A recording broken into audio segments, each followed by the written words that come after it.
Yes, sir. Yes, sir. Welcome to a new edition of the Sports Shop 27. I'm your host, Jermaine Coulter. And to my far right, we got my co-host, Kevin Johnson, KJ. And in the middle, today's special guest, we got a former Clemson wide receiver. He won the Chick-fil-A Bowl back in 2003. Played with Charlie Whitehurst, Derek Hamilton. Guys were 9-4 going into the Peach Bowl. Upset number 7 Tennessee at the time. He's an all ACC wide receiver. Welcome, Curtis. All right, what's up, fellas? What's up? What's up, man? Hey, what's up, babe? Appreciate y'all having me on. Yeah, man. So glad to have you, man. Yeah. More than welcome. So, for the people that don't know you, Curtis, let them know where you're from and a little bit about your background. Baby. Okay. Well, I'm born and raised in New Orleans. I lived in New Orleans until it was time for me to go to Clemson. I had a little bit of an in on recruiting with Clemson. When I was in high school, Coach Bowden, who was our head coach at the time, Tommy Bowden, he was the head coach at Tulane. And when he was coaching at Tulane with him and Coach Burns and Coach Smith and that whole cast of characters, Coach West, all them guys, KJ, all them guys, they were all at Tulane at the time. And, they would invite me to the games and stuff like that. And then Coach Bowden's son, Ryan, and his daughter, Lauren, actually went to my high school. Coach would come out to the games, and he kind of saw what I had early. And then when he took the Clemson job, they continued to recruit me. All right, cool. Yeah. Hey, so at what age you start playing sports, man? And what sport was your first love? Oh man, that's an easy one, man. I first started playing sports when I was about 8 years old, something like that, 7 or 8 years old. My first love for sure was baseball. I used to love to play baseball. That was the only sport that I even played as a youth. I never played like football or basketball, only in the street like with my friends, but never organized ball until I got to high school. Okay, man. So talk about some of the players that were influential in your life that you grew up watching. Like, what inspired you to want to play baseball? Well, just young. I didn't really know much about baseball. I knew I liked the Atlanta Braves, but that was about it. I didn't really know much. Funny story. My first day out there in baseball, I swing as hard as I can. I strike a ball out to the outfield, and I take off running straight down the third base line. That's how much I knew about baseball. Going the wrong way. Going the wrong way, Hey, I didn't know much about it, but I had fun doing it, and it was kind of just baseball for me, and just playing with my friends until I got to high school. That's when I started to play football. Yeah. Hey, what position did you play? Oh, I played everything but catcher, man. I had a strong arm. You see me throw the ball. I had a strong arm. I could run a little bit. So I played mostly shortstop, third base, a little outfield, pitched a little bit. Same stuff. You put your athletes where you need them. That's right, man. That's right. Yep. So growing up, you developed as a baseball player. What inspired you to play football in high school? Who was the person that said you should try out for football? Or you just went ahead and tried it out? Oh, well, that was easy. That's another easy one. That was definitely my dad. My dad, he played college football. He played for Mac Brown at Tulane in New Orleans. He was captain the years Mac Brown was there. So he played ball and he got drafted, ended up playing for the Cowboys and the Seahawks for a couple years, then a little bit up in Canada. Growing up, watching my dad play ball and, just when I got to the age where, I was going to be a freshman, I was a little bigger, had a little more confidence. I decided at that point that I kind of wanted to play some organized football. Yeah. And what other pro athletes besides your dad?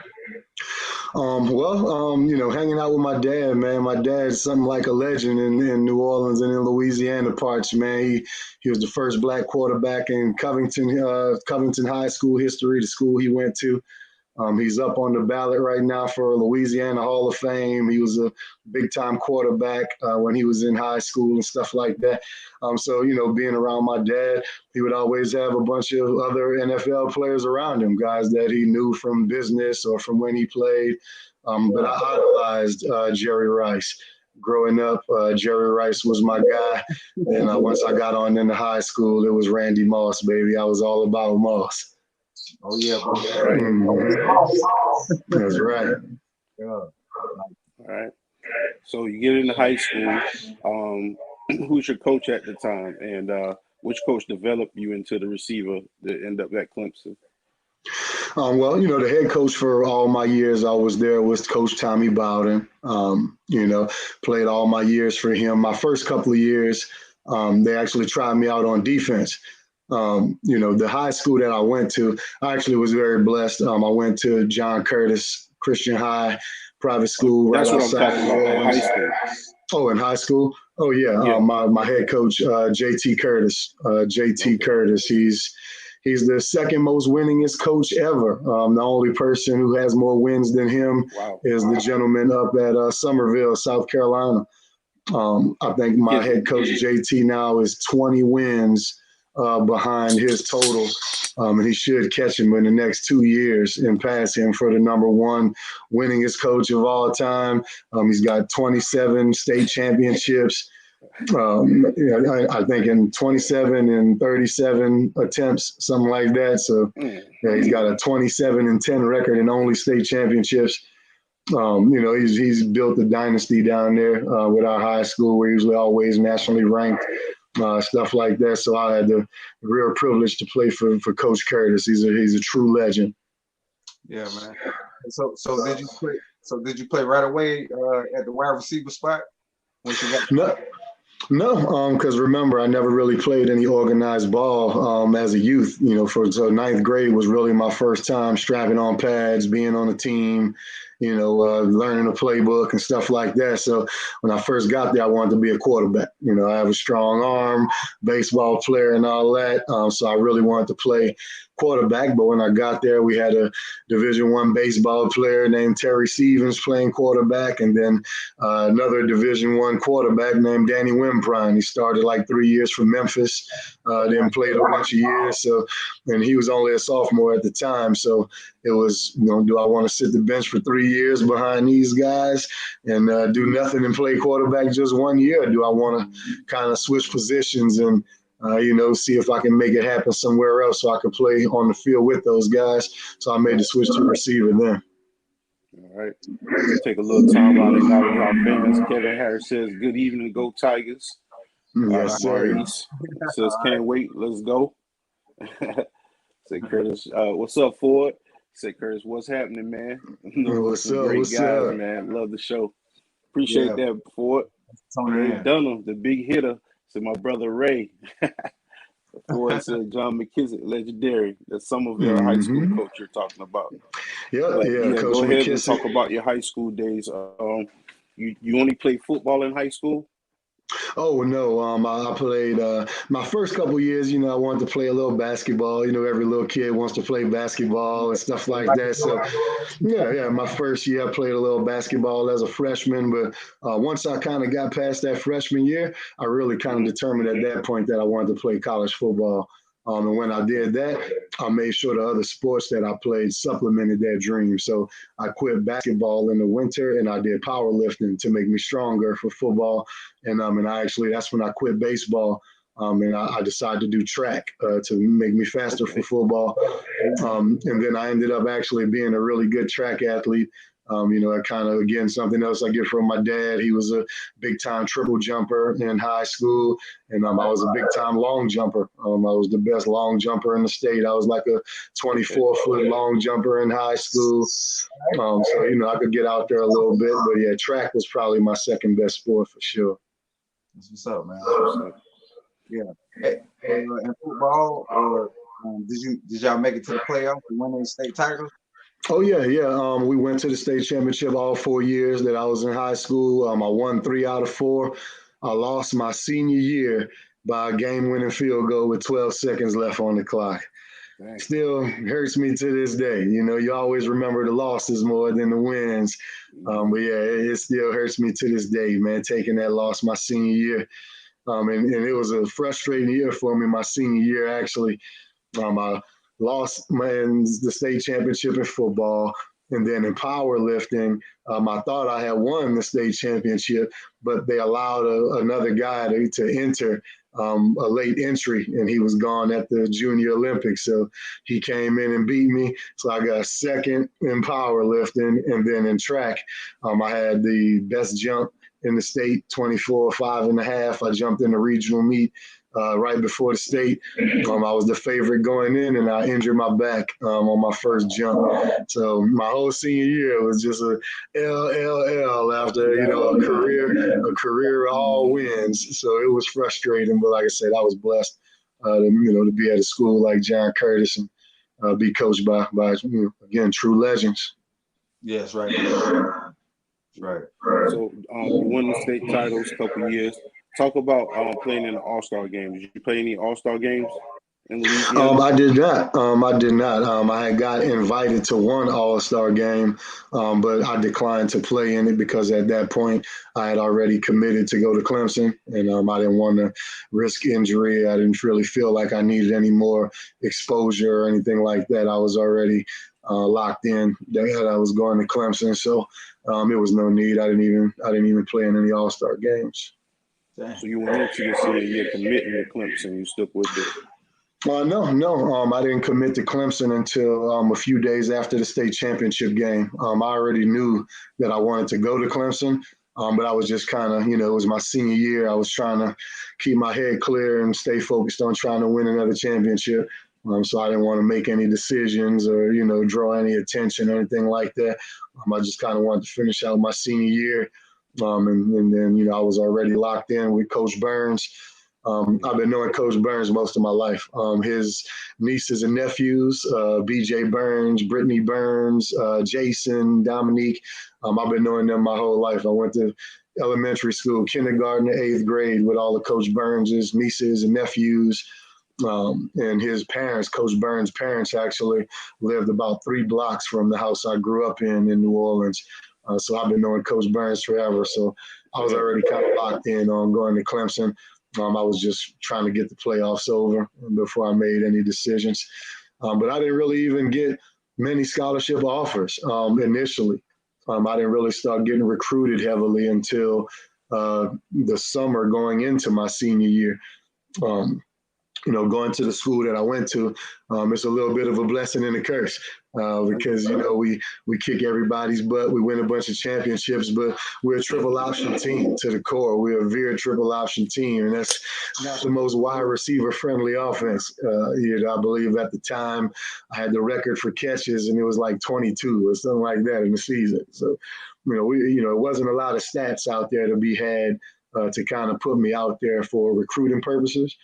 So I got on the camp circuit. I went to Clemson's camp and Texas camp and, a couple more summer camps and drew some attention to myself, beating up on the 4-star and the 5-star recruits that they're inviting. And, going up to Clemson camp, I dominated up there and they ended up offering me after the first day of being up there in camp. So I went into my senior season with offers from Clemson and Arkansas and South Florida and a few more schools. So, I was just taking my time. When I took my visit to Clemson, I was already committed. I was locked in. What's up, man? So when you stepped on Clemson, what teammate took you under your wing? Oh, yeah. That's my brother, Chad Jasmine, Big Jeezy. We call him Gumbo. He was one of the only other players on the team from Louisiana. It was 3 of us, me, Chad Jasmine, and my other brother, Nick Watkins. But Chad Jasmine was one of the best high school football players I ever saw in my life. He was a bad boy in high school. He was a really, really amazing running back for St. James. Yeah, he was a big-time player. And I used to, watch his highlights and see him all the time. And then I actually met him a couple of times at Tulane games, going out there with Coach Bowden. So I got to actually meet him and know him a little bit at the games. And he went up to Clemson. And then once I found out he was there, because I didn't really follow him, I didn't really put two and two together at the time. But once I knew I was going, took my visit, I was like, okay, that's right, my brother Chad is up here. So yeah, I came up that summer. He took me in, let me stay in his apartment until they got me set up on campus and stuff like that. But I had a lot of big brothers on the team. KJ, you were one of them. My brother Khalid Vaughn, Big Donnell Washington, guys like that. Them was my big brothers on the squad. They looked out for me. And I was appreciative to them to show me the game. Another big one for me was Tony Elliott. Tony Elliott for me was the example. He was everything that you wanted to be. All his grades was on point. He was a good football player. He was everything you wanted to strive to be. I was a little bit immature, a little bit of a party animal and stuff like that when I was in college. And Tony was kind of that. He was beyond his years. He was already mature. He already know what he wanted in life. Stuff like that. So, getting to be around guys like that was big for me. That's right. Cool. So you go to Clemson, the offense is bamming. You guys are running shoot right now. Tommy Bowden's fresh. He's pretty new. You guys are entering the top 25. The highest spot was 3, I think you guys were at the time. And you come in with a loaded offense. You got Charlie Whitehurst back there. It's just the end of, Woody Dantzler, Willie Simmons era. Charlie's back there. You got Derek Hamilton at receiver, Aries Curry. Talk about being in the locker room with those guys and with a bunch of dynamic track guys as well, too. Yeah, to be honest, for me, it was a really big risk. Just like Clemson, a lot of other schools, they sort of just recruited me as an athlete. Because my school, we didn't throw it very much. So they didn't know if I could be a college level receiver because they just didn't see a lot of it from me in high school. It was mostly just stomp blocking. Just most of the game, just blocking. But once I got up there, it only took about 1, maybe 2 days of inside drill before they realized I wasn't a defender because I was not much of a tackler at all. I played only offense my whole life. I only ever jumped on DB's backs, man. I never knew nothing about sticking a head in there wrong, shoulder in, and spilling the play and all that kind of stuff. I knew nothing about any of that, and they stick me in there. I'll never forget my first time in there. They stuck me in there. I'm playing, and my first guy I had to tackle was Travis Zachary, the ACC all-time touch. I'm like, man, how am I supposed to get this dude on the ground? Yeah, so of course that doesn't go well. He stiff arms me to the ground. Then the next guy I got to tackle is my brother Keith Kelly, Yusef Kelly. We call him Bruiser, and he was called Bruiser for a reason. And so I get in there, I try to tackle him, I face mask him to the ground. He throws the ball at me. I'm all embarrassed. So it didn't take him long to realize that I wasn't a defender. And, like you said, we had bona fide All-ACC and All-American receivers. Derek Hamilton was All-American, Kevin Youngblood, first team All-Conference, Tony Elliott, team captain. Aries Curry, big-time recruit, one of the top recruits in the country, big-time track star, going over to that side of the ball. It didn't seem like it was very much room for me over there. But I was confident in my ability at receiver. I knew being there gave me my best opportunity to actually get out there and play and not just be a bench warmer my whole career. Because I knew defense. I didn't really know defense as intimately as I knew offense. So once I made that switch, they saw then what I can do a little bit, and out left Coach Stockstill, Rick Stockstill. Shout out Coach Stock, head coach at Middle Tennessee State. He was the receiver coach when I first made the switch. And again, we had a locker room full of guys, even the guys that wasn't starters like Ronnie Thomas and guys like that. They were all there and they were all balling. So jumping over to that side when Coach Stockstill exited for South Carolina, that's when they brought in Coach Sweeney. Dabo Sweeney came in as the wide receivers coach. And at that time, Coach Sweeney, of course, he didn't know any of us. He didn't know anybody. So he had a real objective view, of the players that we had and the work we were putting in and stuff like that.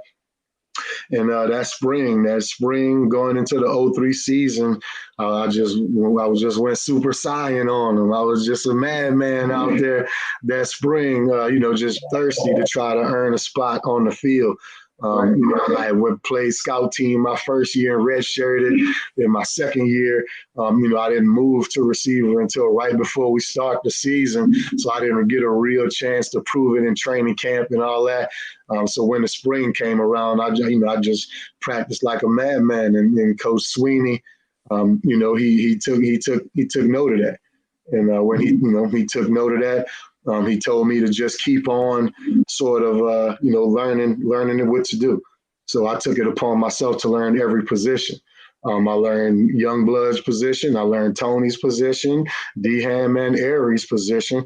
And I just became the fifth guy. I became the best backup to all of those guys. Is what I sort of became. So anytime one of them had to come out the game, I went in. And, another one come out, I went in. And then my brother Aries got hurt about halfway through the season. And then I entered the lineup, and that was it from there. Yeah, man. Kyle Brown said, "Bim." Yeah, that's my brother right there, KB. What up, baby? KB, what's up? Thanks for tuning in, KB. Go ahead, KJ. Yeah, well, I want to talk about the hard work before the games, man, like the 300-yard shuttles, man, the 12-minute run, man, all snakes. Shoot, man. All you really need to know is two words, my brother, and you know them well. Joey Batson. That's all you need to know. Shout out Coach Joey Batson, that boy Batman. He one of the best strength coaches, if not the best in the country. He made sure to make men out of us. He made us strong in the weight room. He made us strong mentally. He challenged us. Yeah, and I remember the first time where it looked like I was going to get some burn, where it looked like I had earned a spot on the field in the lineup. And I remember Coach Batson walking up to me in the weight room. He says, "Curtis, let's see how you handle success. Let's see how you handle success. Let's see if you can continue to work the way you work to earn it. Now that you've made it here." And Coach Batson and Coach Sweeney, those two men right there, mixed with Coach Burns and Coach Stylen Smith, those gentlemen right there, those are the ones that got me in line. And shout out Billy DeAndre. Billy D also is another huge influence on me. Mm-hmm. All right. Yeah. So talk about playing in the bowl games at Clemson, man. I know you guys were 9-4 the first year you got on the field, and you went to the Peach Bowl. Talk about that experience, man. It was awesome. It was a little bit disappointing. You always want to play for a conference championship and a national championship. So, it's always a little sweet and salty when you go to those kind of bowl games and you're not winning or playing for a championship. But we saw it as a great opportunity to go against a top 10 team, and really kind of show what we had. Coming down the stretch at the end of the season, we felt like we were one of the top 2 or 3 teams in the country. Nobody could stop us coming down the stretch of that season on offense. I mean, we were just clicking on every level coming down to the end of that season. Playing in the bowl games is always an adventure because, you're mixing in all of the events and the things you have to do, your obligations and stuff like that with the bowl activities and stuff. You're always balancing that and hanging out with your friends and trying to enjoy the town while also trying to still remain focused on the task at hand, playing in a football game. So it was great. We were fortunate enough to go to a bowl every year that I was there, except one, of course, the 2004 year where we got in the fight and we got suspended from the bowl game for the big fight with South Carolina. But every other year we played in the bowl, and each one was a unique experience. You know, the first year going up to Boise, Idaho, and, you know, everybody being depressed about having to go to Idaho for a bowl game and then getting up there and having one of the most fun times we could ever have ever. Who knew Boise was such a blast? You know, and then that next year going down to Orlando, and then, you know, like you said, the Peach Bowl, then my senior year finishing up in Orlando. You know, each one of them has a different feel and requires a little something different. But, you know, they were all just great experiences. All right. Let's take a look at the highlights from the Peach Bowl real quick from 2003 in Atlanta, Georgia. Okay. Let's do it. Welcome to Capital One's presentation of ESPN Bowl Week. It's the Chick-fil-A Peach Bowl as the Clemson Tigers take on the number 7th ranked Tennessee Volunteers. Empty backfield, nobody behind him, and Tennessee shows blitz, and here they come. Gonna have to hurry, and he throws it to Hamilton, 26 yards. They give it to Coleman, heads to the right side. Whoa, does he get hit at the line of scrimmage? And the first man to come across and make contact was Paris Harrelson. Whitehurst from the shotgun. They turn it into an option. Coleman at the 5, hurdles, touchdown.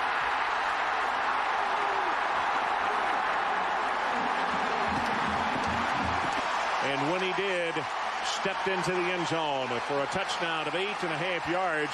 But boy, the Clemson Tigers made it. Houston, right up the middle, loses the ball. Clemson's football.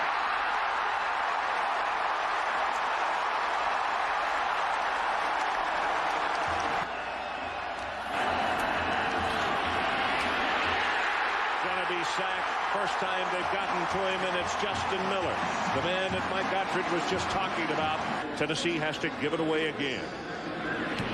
Colquitt, not a good kick on this one as far as beauty, end over end, but down to the 25, and Hamilton on the return. Tries to go the other way. Hamilton gets a block, gets another block. Colquitt is blocked to the ground, and he's finally knocked out of bounds at the 17-yard line.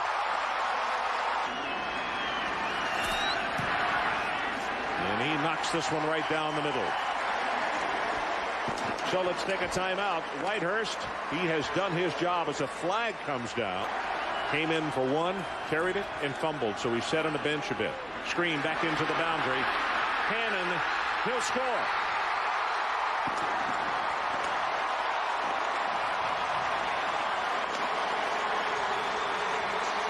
Nine-yard pass play. Quick screen here. Casey Clausen, good fake against the blitz. Now here's the good block right there, which opens it up. Hannon for the touchdown. They give it to Jasmine right at the middle, at the 10, at the 5.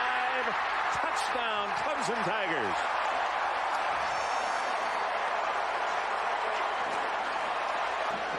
They run a little trap up inside, and they trap Greg Jones, number 96, with the left guard. Mike, he has their two longest runs, 11 yards and 9 yards. Blitz off the corner, quick pass, got it complete, breaks the tackle, still going inside the 30-yard line. Troy Fleming with a totally outstanding effort. Clausen tries to step up, and he's sacked. Great job by Francis. Torrey Francis, who has already graduated, he's out of Columbia, South Carolina. Total yardage 174 and 165 for Clemson. Whitehurst going to go on top.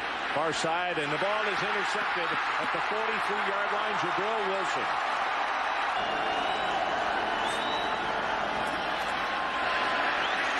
Got him. Touchdown, Mark Jones.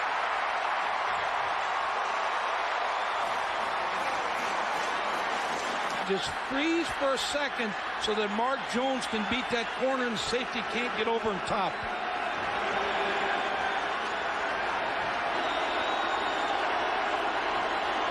Pressure off the other corner. Zings it over the middle. Has it complete. That's Hamilton. And he'll have a 1st and goal inside the 10-yard line.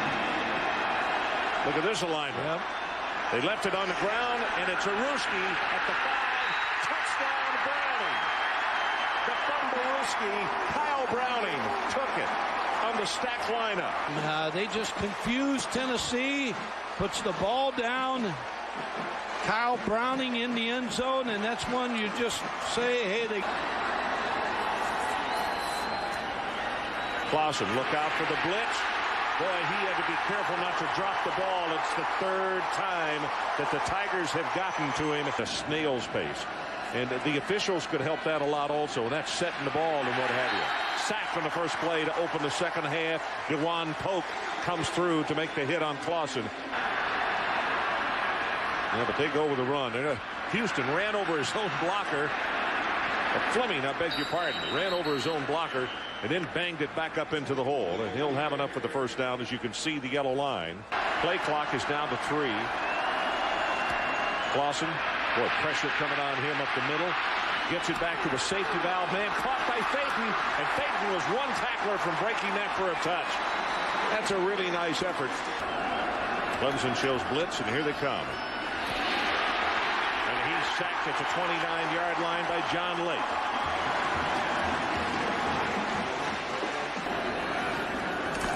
There's a blitz off the corner, quick pass over the middle. The hot route was there, and that's Baham who will take it to midfield, gain of 16. It is long. 28-yard attempt coming up here. He got it, and he drills it home.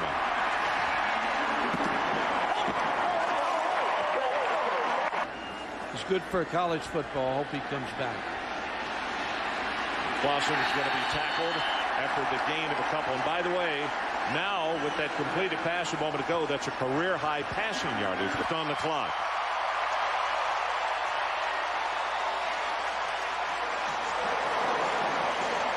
So our final score is Clemson 27, Tennessee 14.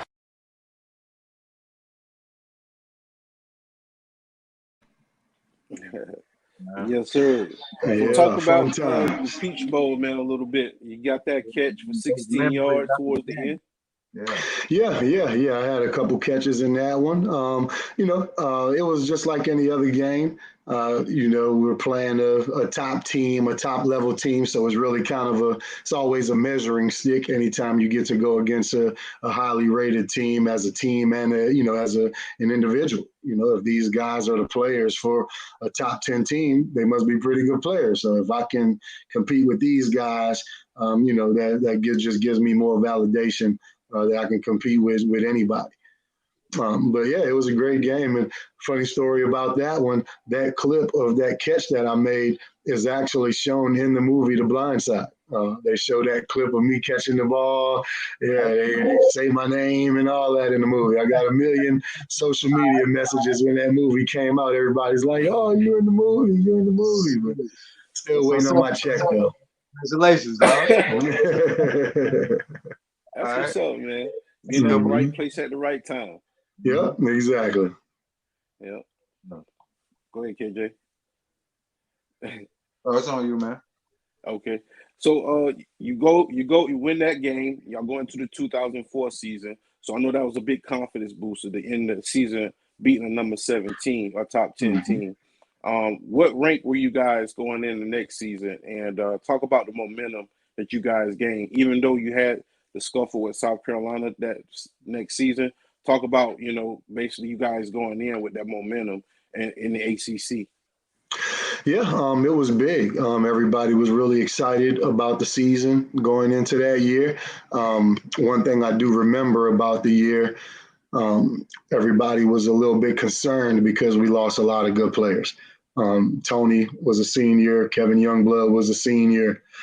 Aries was coming back. I was coming back, and Derek Hamilton had left. He was leaving early for the NFL. So there was some concern with a lack of experience with what we had coming back on offense. We also switched offensive coordinators. So 2004 was a year that didn't live up to expectations. Honestly, our record wasn't that good. We struggled a lot of that year. offensively, especially. That was Charlie's worst year for sure out of the years that he was at Clemson. That 04 season, it just wasn't a good year. For some reason, we just couldn't get on the same page and get things clicking and sort of carry that momentum over with switching coordinators and things like that. It just had a lot different feel to it. And as far as me personally, I kind of fell in a little bit into that trap of, I've arrived a little bit, sort of went in a little bit of autopilot going into that season, sort of had expectations that I would be one of the top guys. And when it came down to it, I didn't earn it. I ended up, of course, being a starter and being productive that year, but that was my least productive year in my first year really as a full-time starter. And, it's easy to blame a lot of it on this or that. But, just me personally, when you look yourself in the mirror, the honest assessment. And when I compare the grind and the hard work that I put into trying to get onto the field and be a part of that 03 unit, I didn't match that work for the 04 season. I thought I was still a pretty good player and everything like that, but I didn't continue to get better. Anytime you go into a game or a season as the same guy you were in the last one, you're usually not as good as the guys you're going to face. So I take that one to the chin. That's 1 year out of my career that I regret, not working as hard, not putting 100% into it, messing around in class and not doing what I need to do with the books and, having that become an issue and spilling over to what's going on the field. It really just was a year of disarray for me, that 04 year. And us as a team, I believe we only had 7 wins that year. If I remember correctly, that 2004 season, it just wasn't great. So we weren't able to really carry that momentum over. I believe we started the year as a top 15 team. We finished up, I think, unranked. And we had got the invite to go to the bowl, but again, once we got in that fight, the night after the Ron Artest fight, I might add, the malice at the palace. Wow. Having that happen that Friday night, we get into it that very next night, that very next day, that Saturday, we end up getting in a big old fight and cost everybody. And seeing the hurt on my brothers' faces, the guys that were seniors that year, Aries Curry, Ben Hall, Leroy Hill, guys that, I was very close with, that came in with me in my class, just seeing the hurt on their face that they weren't able to get out there and play a bowl. Just seeing the hurt, just looking down at my bank account and not seeing that $1,500 there was just a dagger to the heart for that holiday season. Ain't nobody getting no gifts that year. That 04 year was just a sour year, man. It wasn't that good. Yeah, talk about the 2005. The 2005 season. You know how it is when you're going into your senior year. Everybody want that to be their best year. So I thought I did do a great job that year of recommitting, getting better. Again, we had another new offensive coordinator. That's when Rob Spence came over as the OC. So learning his offense, learning where I fit in his offense and how I could be most effective, and weight training and all that sort of stuff. Just making sure my senior year was going to be my best year. And statistically, it was my best year. And I was able to make a lot of big plays that year. That's kind of where I got my niche at Clemson was making timely plays. The third down play, the fourth down play, the overtime play, the clutch time play is kind of where I got my niche. And my senior year, all that stuff was able to shine through. Yeah, man. I was Hunter Renfrow before Hunter Renfrow. Okay. Shout out to Hunter Renfrow. Mm-hmm. All right. I got some clips from the era that you played at Clemson from 2002 to 2005. Just the overall team. You got some highlights in there. Let's go ahead and check it out. For people that's watching, we appreciate you tuning in. Make sure you subscribe on YouTube. Follow us on Facebook. Spotify, and Deezer. Okay. Thank you for your support.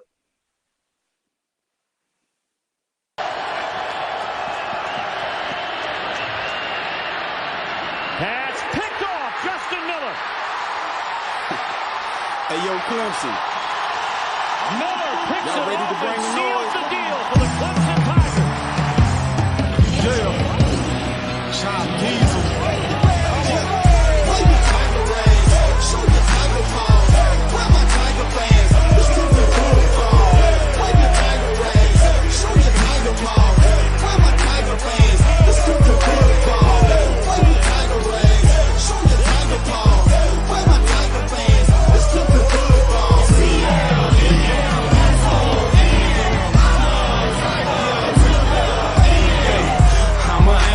Stripes like a tiger, the king of the jungle. Bow down and call me sire. Blow the whistle, going hard. I'm a rider, coach forth and go. Give me the ball, I'm on fire. Rub my hand on how it's rocking, run down the hill. Death Valley's mine, home and only Tigers live here. CLDL, the school I represent, respect that we play to win. Come on. Play your Tiger rays, show your Tiger paws. Where my Tiger fans? Football.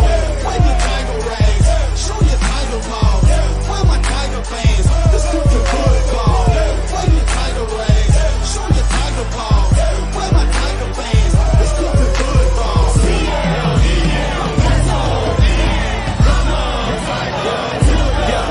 go Tigers.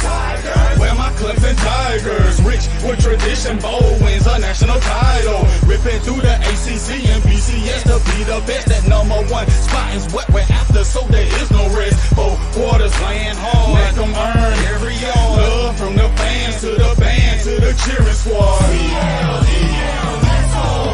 The team I represent, the Tigers of Clemson. Come on. Play your Tiger rays, show your Tiger paws. Where my Tiger fans? The stupid football. Play your Tiger rays, show your Tiger paws. Where my Tiger fans? The stupid football. Play your Tiger rays, show your Tiger paws. Where my Tiger fans? The stupid football.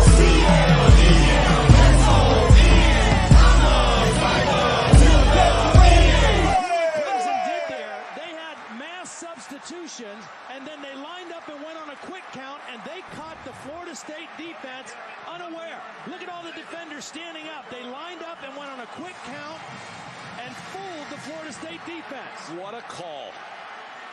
Perhaps in the running game with this. Proctor under pressure out in the flat. Spiller makes a move, needs to get the first down. There we go. Spiller. And now, the song. Kidding me? K. Michael and Kenny Scott thought they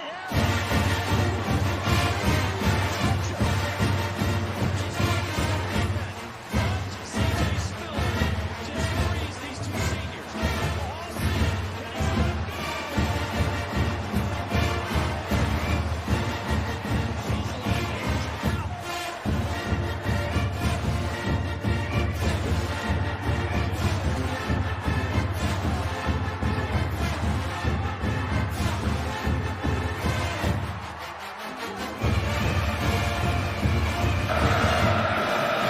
Snap, handoff, Spiller. Spiller dances his way down to the 20, down to the end zone, touchdown, Clemson. A 44-yard jog for C.J. Spiller. So now a 2nd and 3, can get to the 5 and get a first down. As Harper hangs on to it, and Colin Harper, the quarterback, heads into the end zone, and Clemson strikes first.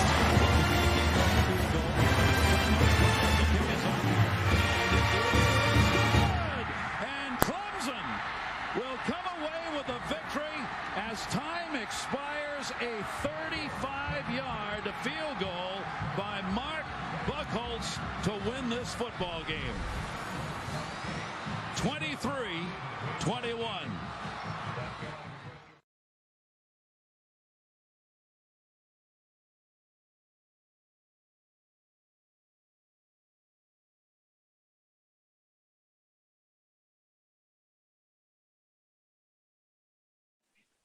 All right. And of course, we do not own the rights to the clips or the music.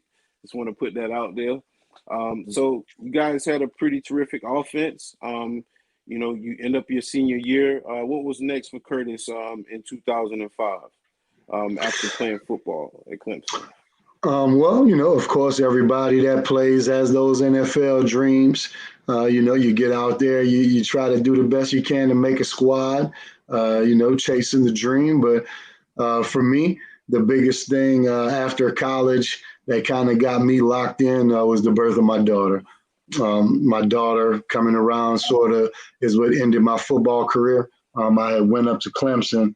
I went up to Canada and played a little bit up in Saskatchewan and, still trying to stay on the circuit, just keeping my film up for when that NFL team came calling.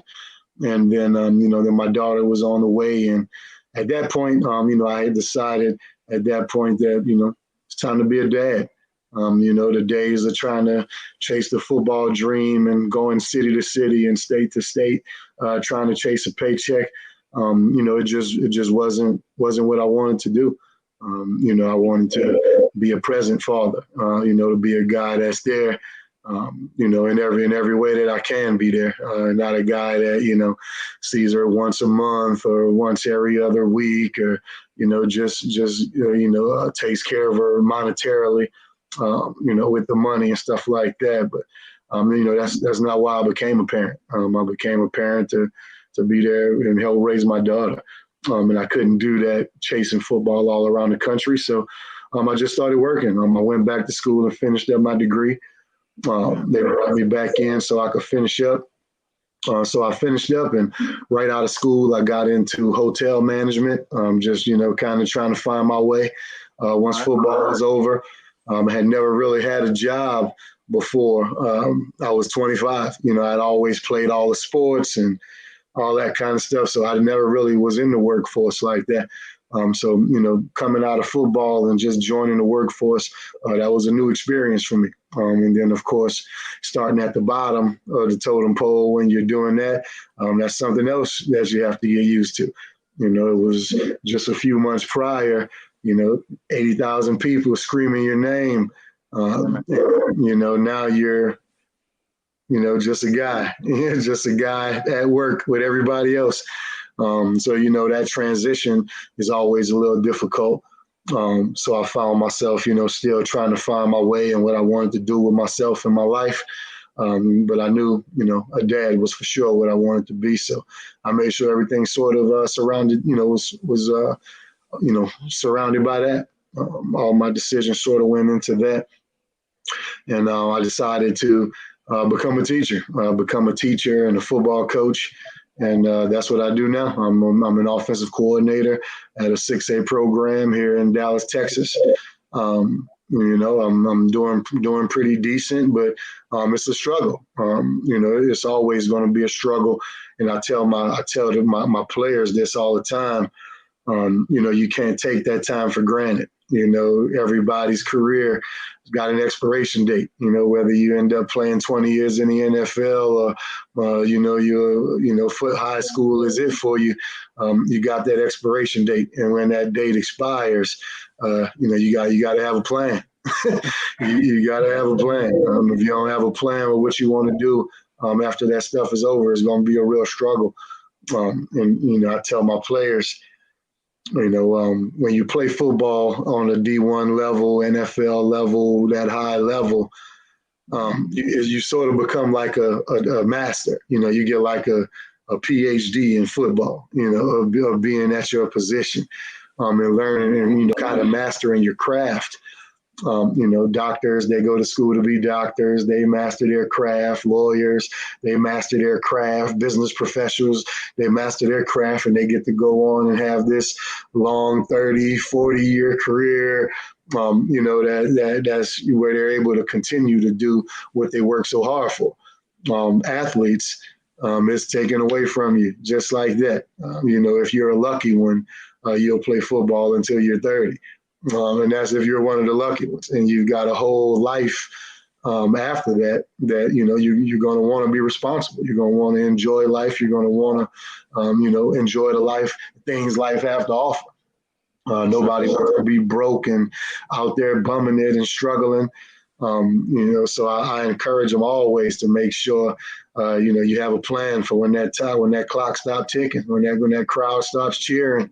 You got to know what you want out of your life, and then apply those same hard work lessons and stuff that you learn in football to your new endeavors. So right now I'm a football coach and a teacher. I also run a website, shopdoggydrip.com.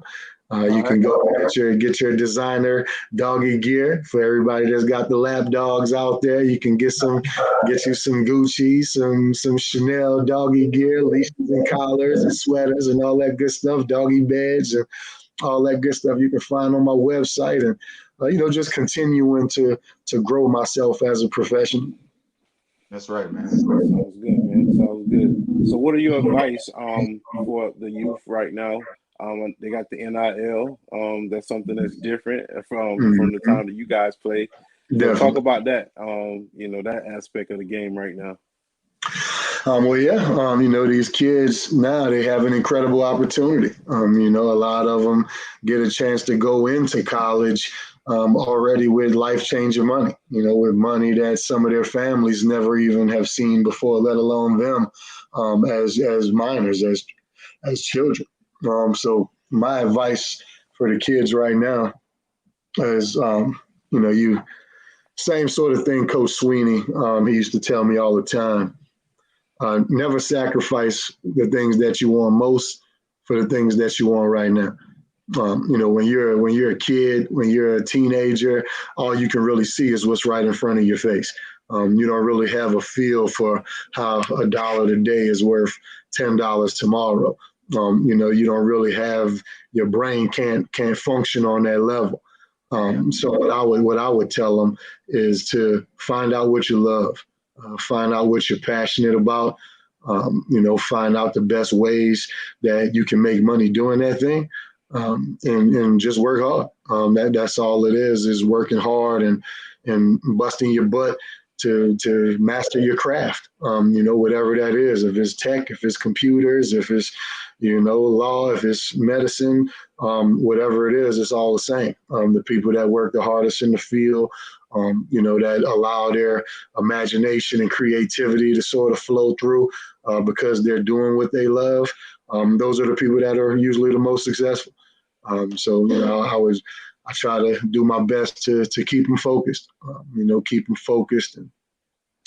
show them that, one scholarship opportunity can change your life, not only your life, but the life of your families.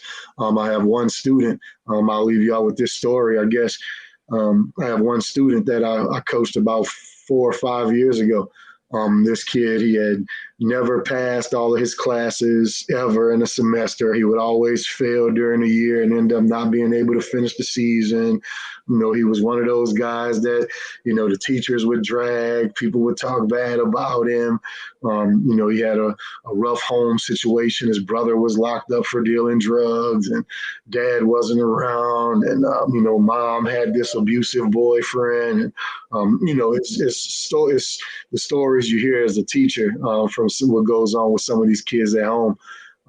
You got to do your best to try and keep them focused. But this kid, I took it as a personal challenge to me to make sure that he would pass all of his classes, to make sure that he would do the things that he needed to do, and use him kind of as my poster child for the message that I'm trying to get across, which is you can change your life, the future of your life, your family's life, just by being good at football. You can earn a scholarship, go and get a engineering degree like my brother Tony Elliott. You come out here, this big success, you're making 6 figures. Now you're able to take care of your mom. You're able to take care of your dad. You're able to not live in the hood. When it's time for you to have kids, what you're going to want for them? You're going to want them to be educated, and you're going to want them to be successful. And you start a whole new cycle for your family and the outlook of your family by just taking advantage of an opportunity. You might have to play some ball. If you can earn a scholarship and be locked in, go to school, make good grades, get you a couple of degrees. That's what the kids are doing now. They're getting their undergrad in 3 years, getting their master's with the other 2 years that they can be on scholarship. They're leaving with master's degrees at 21 with no debt. I mean, that's as big as a win as you can get these days. You know, having 2 free degrees at 21, you win. You way ahead at that point. So taking these kids and showing them how they can use one opportunity, and now everything about your family. You're a big success. You live in a big house. Your kids are successful. They're educated. Their kids are going to be successful. And now your family, your last name, all that, is taken to another level just because you had the maturity and the want to and the guts to grind. To work hard and to master your craft and to be the best at what you do. So that's what I tell the students that I coach every single day. Yeah, man. Hey, any shout out to family members, coaches? Yeah, for sure. I want to shout out my dad, Curtis Baham Sr., the GOAT. This guy is, again, big influence in my life. He a star. Everybody knows him. He's on the circuit. He's that dude. He's what you want to be when you become a dad. You want to be the one that's in charge, that got everything going on, and that's him. I also want to shout out Coach Sweeney, Dabo Sweeney. Without that man, Billy DeAndre and Burton Burns and Tyler Smith, without those 4 men, I might have been dead in the ditch somewhere in Seneca, South Carolina, if it wasn't for them men keeping me in line and telling me those hard truths, looking at me in the eye and showing me what being a real man is about.